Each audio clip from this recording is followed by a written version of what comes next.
Eh kaso, di kayo ang pronounce nyo sa atin, kapag may online class, tuloy ang online. Sana naman yung, okay, yung unang tato, pumunta mo na sa iba, tapos pipilit-pilit dito,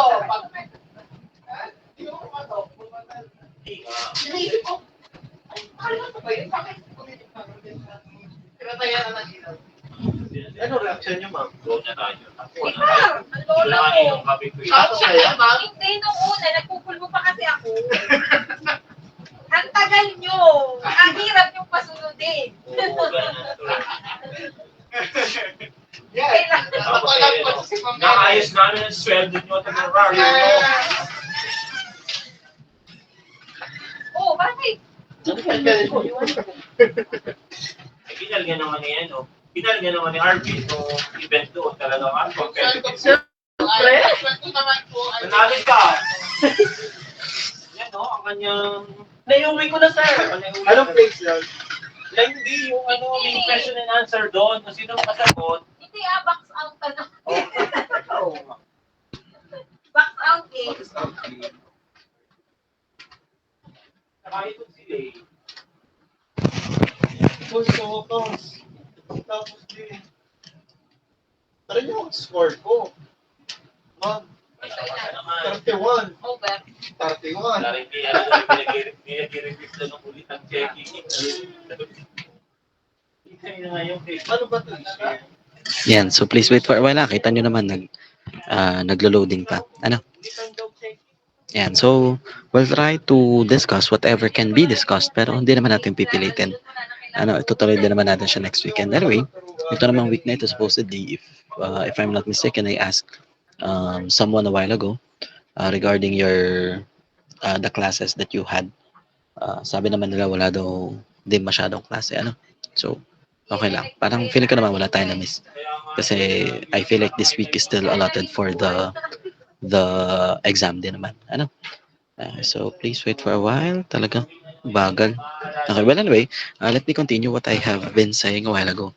So regarding yung use substitution natin, yun yung pinaka-basic. Okay, so that's the most basic integration technique that we will discuss or that we have discussed. Pero may mga certain given tayo na hindi applicable ang use substitution. Okay? So unlike sa differentiation, na ang techniques natin doon ay chain rule lang, if I'm not mistaken, yun na yung this is the most complicated doon. Ano? Pero ang differentiation kasi medyo direct. Ibig sabihin, talagang purely based on formula siya. Okay? So dito, when it comes to integration process, bala ang mangyayari dito ay this integration process na after ng use substitution, these are steps on how or ways on how we can rewrite the given para magamit natin ng formulas. Okay, so ganun pa rin naman. We'll still use the same set of formulas. Pero ang goal natin ngayon is how do we rewrite it in a certain way that we'll be able to use those formulas. Pero ang formulas na gagamitin natin ay yung same set of formulas that we know. Yung basic formulas natin, yung exponential formulas natin, ano pa ba? Logarithmic, trigonometric, inverse trigonometric, hyperbolic, at saka yung inverse hyperbolic. Ano? So, yun pa rin yung sets of formulas natin gagamitin. So, if I'm not mistaken, it's around 20 to 30 formulas. So, same formulas pa rin. Ito nga lang ay aralan natin ay mga paraan kung paano i-rewrite ang given para magamit natin yun. Okay? And don't get me wrong, dito, may use substitution pa rin na involved. Okay? Pero hindi na talaga siya yung parang main na hindi na talaga siya yung parang main na technique na kailangan gamitin. So wait lang ha, parang nagkaroon ng technical difficulties. I don't know why. Sa connection ba to? May connection naman.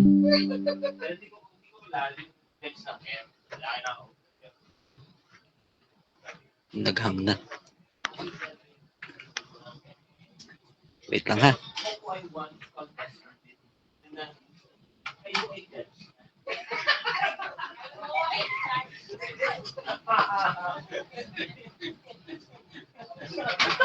Yun.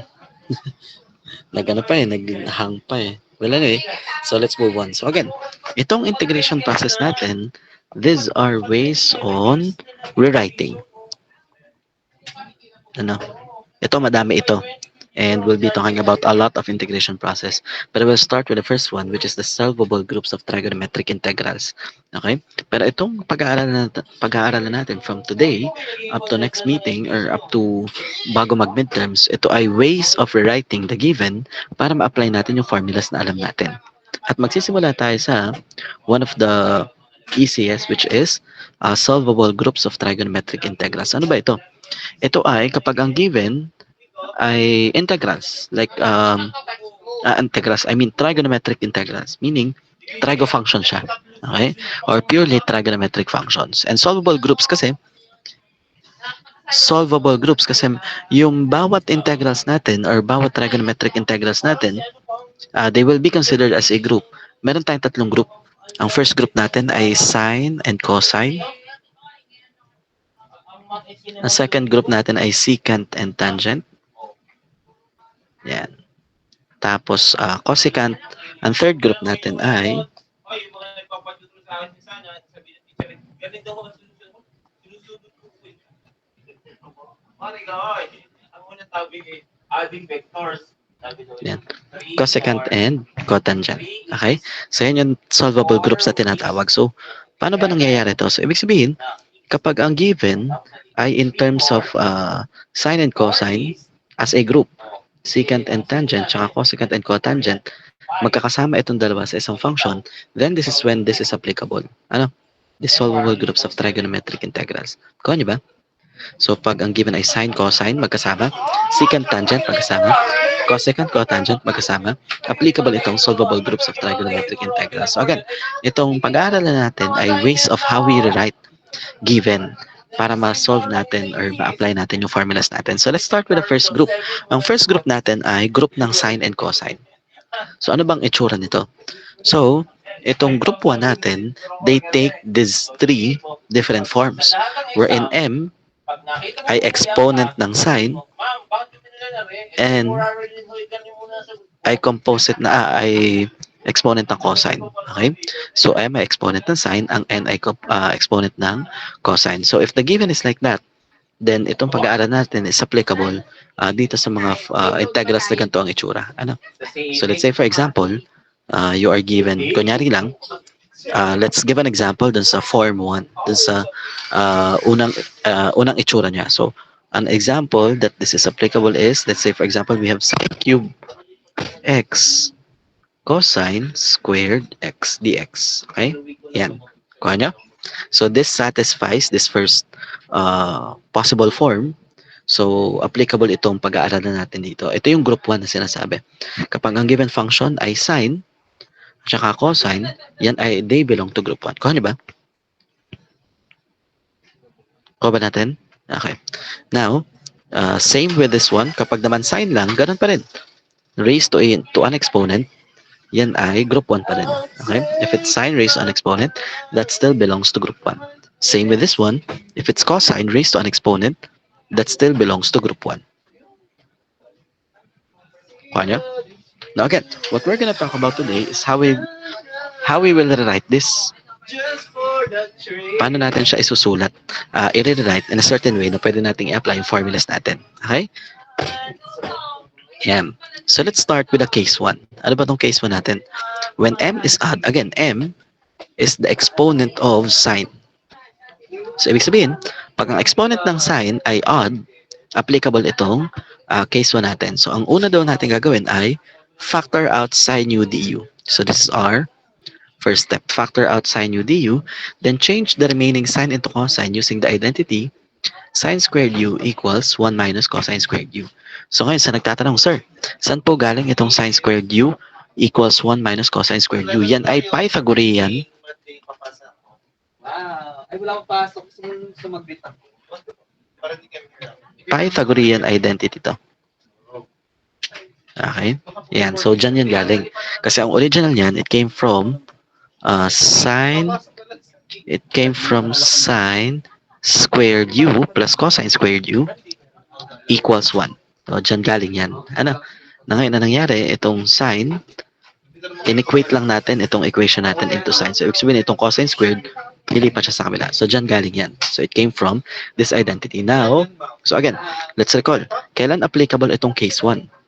Itong case 1 natin is applicable kapag ang exponent ng sign ay odd. Kapag ang exponent ng sign ay odd, ito ang gagawin natin. Una ay factor out sin u du. Ibig sabihin, maglalabas tayo ng isang sign dun sa original na given. Ihihiwalay natin yung isang sign. Yun yung ibig sabihin nun. Then, yung remaining sign function, papalitan natin ito. Sin squared u equals 1 minus cosine squared. Okay? So, this is better explained with an example. Okay? Ayan. So, dito, the first thing that you have to do is check whether they belong to group 1 and case 1. Group 1, kapag parehas sine at cosine, ang given, pag sine and cosine and given. And case 1 kapag, so group 1 to, kasi ang given natin ay sine at saka cosine. And it is case 1, bakit? Dahil ang exponent ng sine ay odd. So again, case 1 is applicable kapag ang exponent ng sine ay odd. Kuha niyo? Okay. So ngayon, according to the series of steps that was given a while ago, ang first step natin is, sulat natin, sorry. Sulat natin dito sa tabi. So, ang una ay factor out isang sign. Factor out sin u du. Ano ibig sabihin nito? Ibig sabihin niyan, maglalabas kayo ng isang sign. Tulad na rin. Given that this is sine cube, ibig sabihin nito, meron tayong tatlong sign dito sa particular integral expression na ito. So, ang first step natin is to factor out yung isa. Ibig sabihin, ilalabas natin yung isa. So, kung ilalabas natin yung isa, itong sine cube y, this will not be sine cube anymore. It will be sine squared na lang. Bakit siya naging sine squared? Kasi nga, according to the first step, ilalabas natin yung isa. Kuha nyo? Then, we have cosine raised to 1/2 y. Then again, naglabas tayo ng isa. So, ito na yun. Sin y dy. So, sir, sadya po bang laging isasama sa dy, du, dx, o kung ano man, yun nilabas natin? Oo. Okay? So, you'll see the sense later. Okay? So, that's the first step. Ngayon, the second step, supposedly, is to substitute yung natirang sine squared, di ka sine squared yan? Ito. Yung natirang sine squared, supposedly, papalitan natin yan ng 1 minus cosine squared. Pero we'll only be able to apply this step kung ang natira ay exactly na sine squared. Okay? Ano bang ibig sabihin doon? Kasi, given that this case is applicable kapag ang exponent ay odd, hindi naman laging 3 lang ang exponent natin. So, there are certain situations wherein, let's say for example, we have sine raised to 5. Sine raised to 5. Add pa din yan. So, ibig sabihin, applicable yung case 1 natin. And then, pag naglabas tayo ng isa, it will be sine raised to 4. Ayan. So, dito, hindi natin to pwedeng directly na substitute. Okay? Bakit? Kasi this is not in terms of sine squared. Naka-sine raised to 4 siya. Kuha niyo ga? So, before you even arrive with this step, dapat isulat natin siya. We should express it in terms of sine squared. So, yun yung talagang step 2. Yung natira, we should express it in terms of sine squared. May attitude. Okay? Para magamit natin to, para masubstitute nyo. Nakuha niyo ka? Nakakasunod ka. Okay? So, bago tayo mag-substitute nito, so maswerte tayo kapag naglabas tayo ng isang sign, tas automatic ay sine squared agad. So, madali yun. Pero in cases na hindi agad siya sine squared, like in this situation, sine raised to 4 siya, kailangan muna natin siyang express na merong sine squared. And how do we do that? To do that, we'll enclose sine squared, automatic, may sine squared sa loob. You'll just have to think of an exponent that when multiplied to sine squared, ang lalabas ay ito. Like in this situation, if we raise it to 2, and you multiply this exponent to this exponent, it will result to 4. So, ibig sabihin, sine raised to 4x is equivalent to sine squared x quantity squared. Kuha niyo ka? Kuha niyo? Okay, let's have another example. So, let's say we have sine raised to 6x. So following the same thing, again, hindi natin pwedeng basta i-substitute ito. Bakit? Kasi ito sine squared. Ito sine raised to 6. So we have to write it first na sine squared, na merong sine squared. Paano gawin yun? So automatically, ang nasa loob ay sine squared. You just need to think of an exponent that when multiplied to 2, ang lalabas ay ito. And what is that? Ano yun? Ano yung exponent natin dapat dito? What should be our exponent here? N1.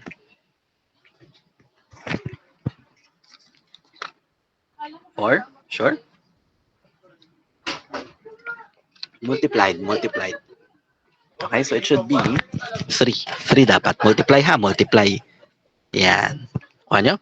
So, ibig sabihin, ang sine raised to 6x is the same as sine squared quantity cube. Kuha nyo ba? Kuha natin. Is plus 1. Kasi kailangan nyo to in the further discussions natin about this. So, let's say we have sine raised to 10x. So, how do we write this? So, again, in terms of sine squared. Kasi, yun yung sasubstitute natin sine squared dapat. So, obviously, sine squared dito. Tapos, ano yun nasa labas? What should be here? Dapat ito ay raised to 5. Kuha nyo? Kuha ba natin? So, take note of this step kasi mahalaga yan. Okay? Ngayon, if ever naman, na tulad nito example natin, directly na sine squared na siya, ito, sine squared na agad, pwede na tayong mag-proceed dito sa step na to. Wherein, yung sine squared, papalitan natin ng 1 minus cosine squared. So, ibig sabihin, itong sine squared y natin, this will be substituted with 1 minus cosine squared y. Then we still have that cosine raised to 1/2 y. And then we still have that sine y dy. Okay? Ayan. So, to clarify, ngayon na natin malalaman kung bakit pa kailangang maglabas ng sine y at isama siya sa dy. That's because yung nilabas na yan, buburahin ko na ito ha.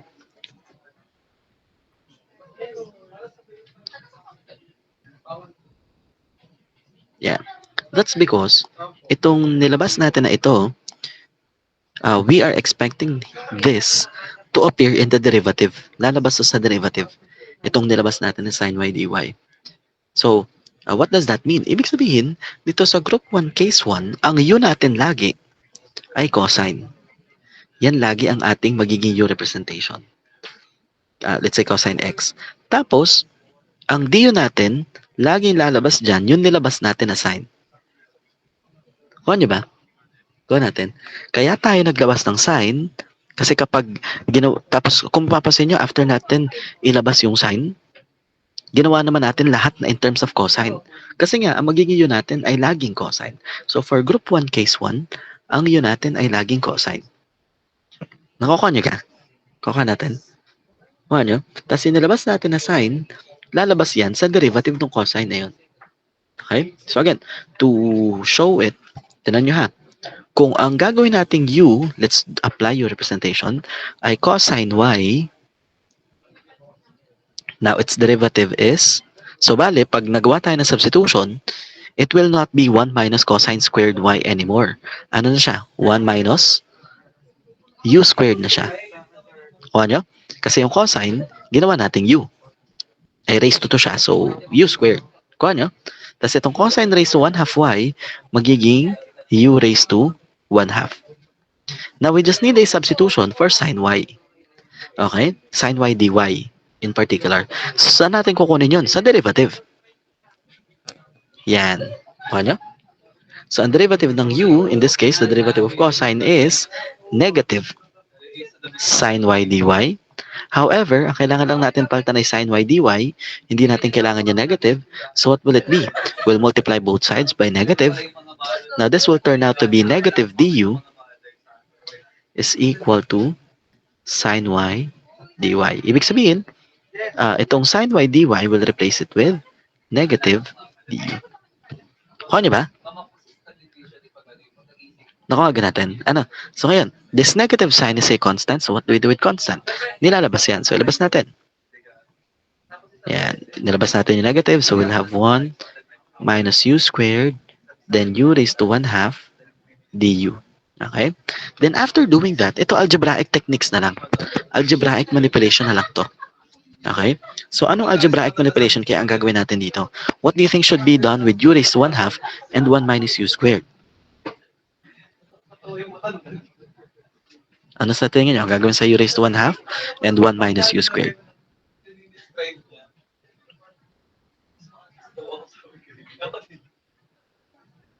Uy. What do you think should be done with this? With u raised to 1 half tsaka 1 minus u squared. I-multiply, that's correct. I-distribute. Yan. To be particular, distribute. Pero tama din naman yung multiplication kasi yun naman yung gagawin natin. So ito algebraic. So minsan kailangan nyo mag-distribute, minsan kailangan mo na mag-expand. So iba-iba siya sa bawat situation. Okay? But in this situation, i-distribute natin yung u raised to 1 half. So meaning, i-multiply natin siya. So it will be negative, the integral of 1 times u raised to 1 half is u raised to 1 half. Then, u raised to 1 half times u squared is u raised to 5 halves. Yeah. du. Okay? So ngayon, what do you think should be done next here? Paano na natin solve ng integral nito? Given u raised to 1 half at saka u raised to 5 halves. Anyone? Any idea? Sa inyong palagay? How do we solve this? What formula or what should be done with this? Integration by parts? Distribute the integral? Oh, yun na yun. Ano? Pero, we'll solve the integral. Anong gagawin natin dito? Pag-aanohin. I mean, kasi integration by parts, I feel like the intention there is to integrate it separately. Ano? Pero may iba kasing punto yung integration by parts. Okay, well anyway, what should be done here? We'll solve it separately. Kung naalala nyo. Bakit? Kasi kapag nagsosolve tayo ng integral ng madaming terms, tulad nito, ilang terms to? Dalawa. So all we have to do is solve for the integral separately. Okay? Taking note that itong negative sign ay distributed din. Okay? So it will be like negative the integral of u raised to 1 half du tas minus, then again, yung negative sign ay distributed, negative the integral of u raised to 5 halves du. Baka meron siya. Nakuha niyo ka? Nakuha natin. Ano? So ngayon, what will happen now? So, itong gawin muna natin, evaluate muna natin siya. Itong minus negative magiging plus siya. Okay? So, it will be negative the integral of u raised to 1 half du plus the integral of u raised to 5 halves du. Okay? Ngayon, anong technique na ang gagamitin natin dito? What will be, what formula do we apply here? Kasi again, ang goal nito, itong integration process, lahat ng didiscuss natin from today up to before the midterms, ito ay just ways of rewriting the given para ma-apply natin. Hindi pala lahat. Mostly ay ways lang of rewriting the given para ma-solve natin or para ma-apply natin ang formula. Ngayon, applicable na yung basic formulas natin. Yung mga inaral natin before. So, what do you think? Sorry. Yeah, napindot lang. So, what formula do you think should be applied in this one? Dito, sa u raised to 1 half, parehas na to. Parehas na formula ang gagamitin natin dito. What formula do you think should be applied in solving for the integral of u raised to 1 half at u raised to 5 halves? Anyone? Ano? Naranasan mo na. Oh, anong pili? Sa inyo palagay, what formula? Yung alin? Come on. Yung equivalent ng power rule, ano? Yung, sige, we may consider it as the exponent rule. So, yun lang. Ganun lang kasimple. Ano? Pero hindi siya power rule, ha? Don't get me wrong. Yung power rule kasi, pang ano yun, pang differentiation. Equivalent lang. I mean, kaparehas lang. Almost the same. Counterpart ng power rule. So, bali, if we apply that, bali magiging, they take note, may negative siya sa labas. So, that's what we're gonna apply there. And then we do the plus 1 plus 1. So it will be like u 1 half plus 1 is 3 halves all over 3 halves plus sa u raised to 5 halves 5 halves plus 1 is 7 halves over 7 halves plus c. Okay? Now, we simplify this. If you can still remember, ito ay irreciprocal. Ano, same thing with this one. So this will be negative 2u raised to 3 halves over 3 plus, yung reciprocal naman ito, plus 2u raised to 7 halves over 7 plus c. But then again, we cannot have an answer that is in terms of u. Dapat, ang sagot natin ay in terms of whatever is that original. So, ang original natin ay cosine. So, ibabalik natin yung original. So, this will turn out to be negative 2, then cosine y raised to 3 halves over 3 plus 2 cosine y raised to 7 halves over 7 plus c. So this is now our final answer. Okay? Kuha niyo ba? Nakuha natin. So again, what we are doing ay rewriting lang. So balikan natin yung ginawa natin. So kailan applicable itong method na ito? This is applicable kapag ang given ay, if it belongs to group 1, again, how do we know na siya ay group 1? Kapag ang involved ay sine and cosine. And if it follows case 1, wherein case 1, kapag ang exponent ng sine ay odd. So again, let's recall what we did. Ang gagawin natin ay maglalabas ng isang sine. Tapos, bago natin i-substitute yung sine squared equals 1 minus cosine squared, dapat express muna siya in terms of sine squared. Okay? So, I showed you a while ago on how to do that. Ngayon, may isang technique tayo dito or may isang hint tayo when we are applying this particular method. Kapag in-apply natin itong group 1, case 1, automatically, ang magiging u natin ay cosine. Kuha nyo? Automatic yan ha. Ang magiging u representation natin ay cosine, tapos yung nilabas natin na sine, lalabas siya sa derivative. Kaya tayo naglabas ng isang sine kasi mapapalitan siya ng du. Kuha nyo ga? So, yun yung goal natin. Kaya tayo naglalabas. Kuha natin. Kuha nyo ba? Okay. So, now let's move on. Let's have another example. Then, after that, I will ask you to work on the next one. Okay? So, again, before we apply the said process, the first thing that we have to do is check whether this belongs to group 1. Group 1 ito dahil sine. So, check ang group 1 natin. And case 1, it will be case 1 if the exponent is odd. So, dahil ang exponent natin ay 5, which is an odd exponent, then, applicable yung case 1 natin. We're in. What do we do with this case 1? Now, this case 1, what we do here is, ang first step natin ay, sige, sulat ulit natin yung steps natin dito. Factor out sine u du. Okay, so ibig sabihin, maglalabas tayo ng isang sine. So dito, kung maglalabas tayo ng isang sine, hindi na siya sine raised to 5. It will become sine raised to 4 2t. Then again, maglalabas tayo ng isa, sine 2t dt. Kuha niyo ba? Natin. So that's the first step. That's always the first step. Ngayon, ang second step supposedly ay yung natitirang sine function ay papalitan natin ng sine squared u equals 1 minus cosine squared u. Okay? However, kung papasin nyo, this is not yet in terms of sine squared. Kasi dapat in terms siya of sine squared. Ito ay sine raised to 4. Okay? So what do you think should be done first? We should first express it in terms of sine squared. Okay? So, may mga example na tayo kanina. Ano? So, given this sine raised to 4 2t, what do you think will be its format when we convert it or when we write it in terms of sine squared? So, paano natin isusulat itong sine raised to 4 2t na in terms of sine squared? Anyone?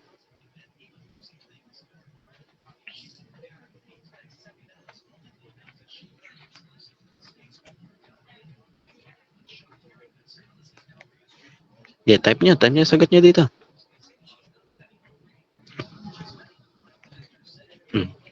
Again, how do we write sine raised to 4 2t in terms of sine squared?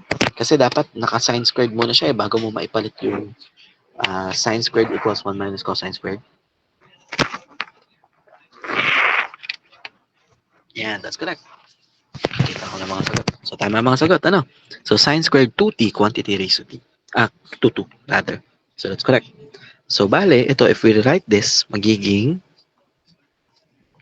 sine squared 2t quantity raised to 2. Then we still have the sine 2t dt outside. Ano? So ngayon, you have two options here. Sa tunay, pwedeng i-expand nyo muna to. Diba? Hindi pala. Before, then, since it is in terms of sine squared, sorry, naka-sine squared na siya, then we may now substitute the 1 minus cosine squared. So this will turn out to be 1 minus cosine squared 2t quantity squared sine 2t dt. Oo, alaga ako. Hindi na, alaga ako. Hindi ko alam kung Yan. Kuha niyo ba? sino, Kuha natin?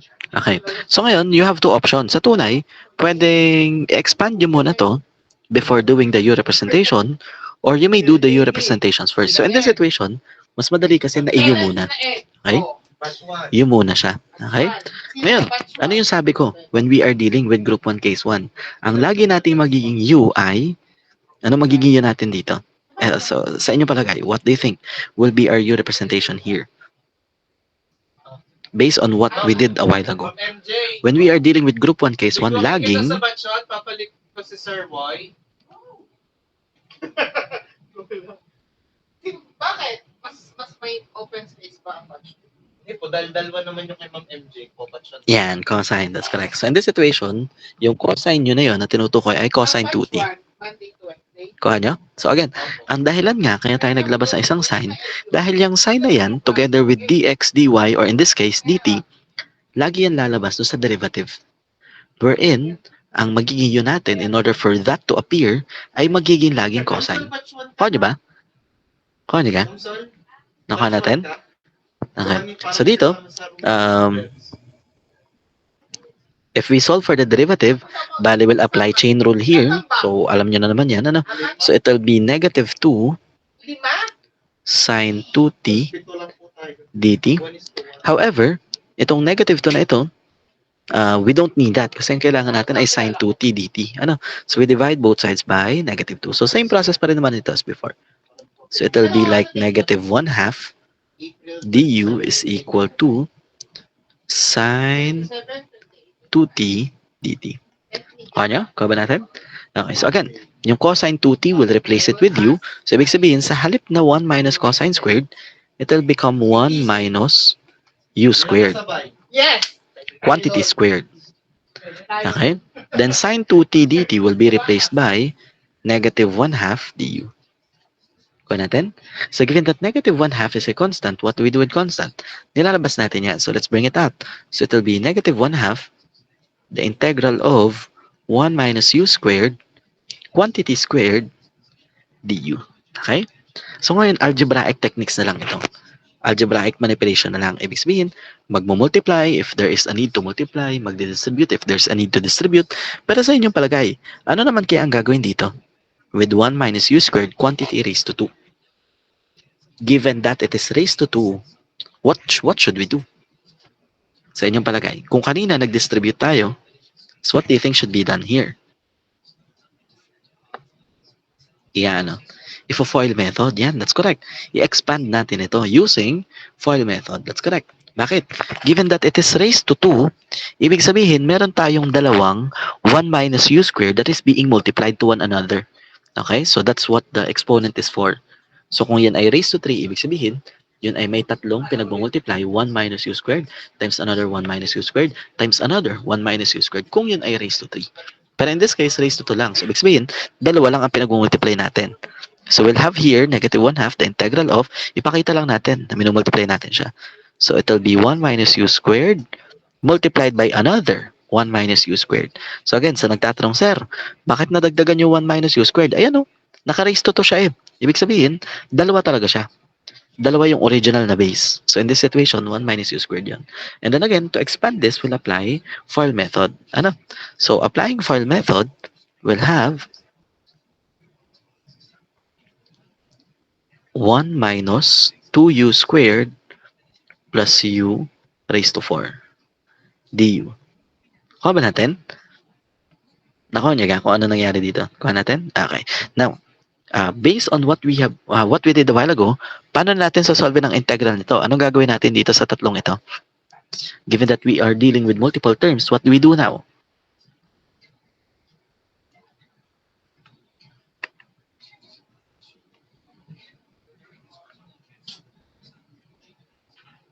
Ano gagawin na natin? Yan, separate. That's correct. So, solve natin siya separately. Okay, yun yung sum or difference rule, if you can still remember that. Ano? So, it'll be, but take note, itong negative 1/2, as we separate them, it'll be distributed then to all the terms. Okay? So, it'll be like, dito natin tuloy ha. Negative 1/2, the integral of, so if we separate them, so bale, the first is 1 du. Ano? So, negative 1/2, the integral of 1 du minus, again, yung negative 1/2 ay distributed, negative 1/2, the integral of, ano ba yan? 2u squared du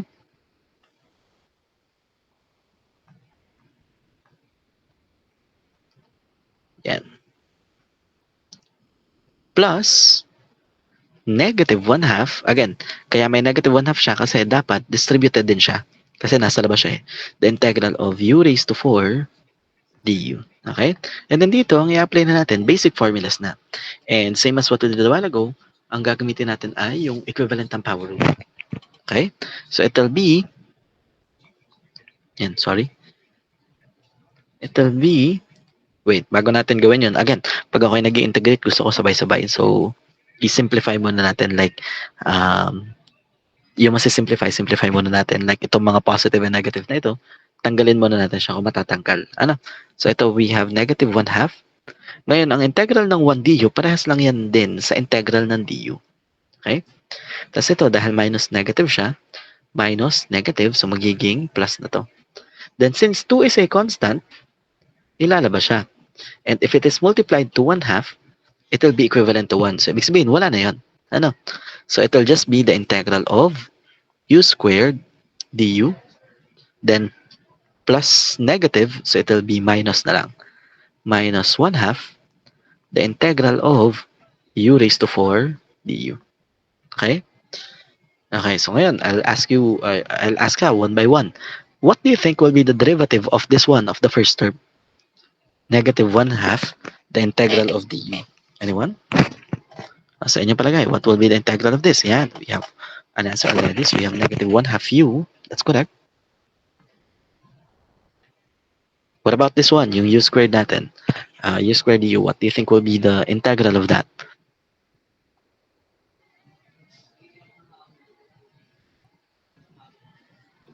U squared natin, yun ay u cube over 3. Okay, that's correct.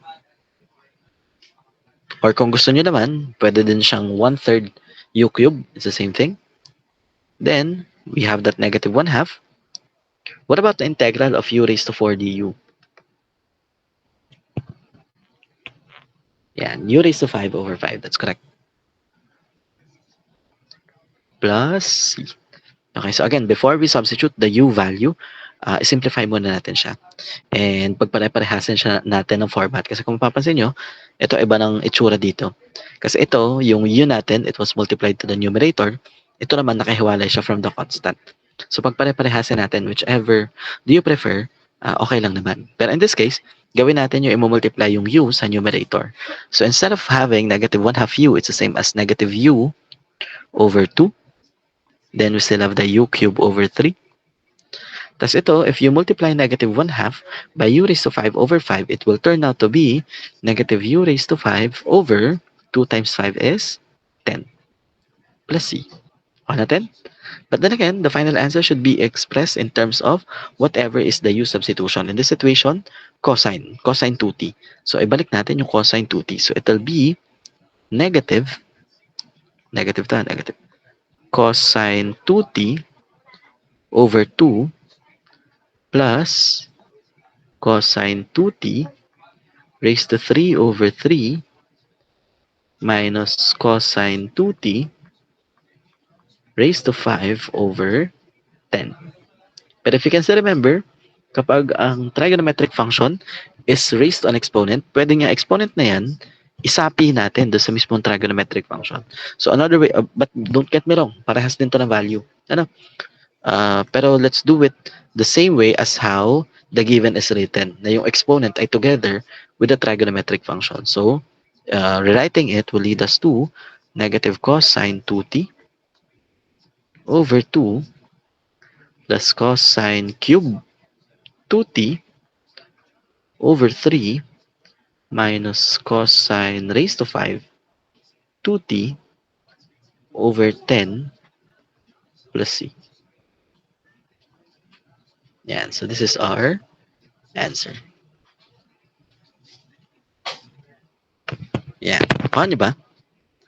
Huwag natin. This will be our final answer. Pero don't get me wrong. Ito parehas din to. This may be your answer as well. In-express lang natin siya this way kasi mas tama siya to express that way. Kuha niyo ba? Kuha ba natin? Okay. So, I will give you an example. Then try to answer this. Then after that, yun na yun. Kasi magsi-6 na din naman. Ano? Pero try to answer this just to check that you were able to identify. Wait lang. To identify, to understand whatever was discussed. Okay, so let's say we have, madali lang. So let's say you are given, sagutan nyo ta, the integral of sine cube 2x tas cosine squared 2x dx. Okay? Ito ay group 1 case 1 din. Okay, so that's what you're gonna apply. You'll just have to apply what we did a while ago. Okay? Yeah, so try to work on this one. And then I'll give you 5 minutes to work on this. Then after that 5 minutes, okay. Okay? Go. Kindly, as soon as you're done, kindly post your answers on our message box. Okay? Thank you.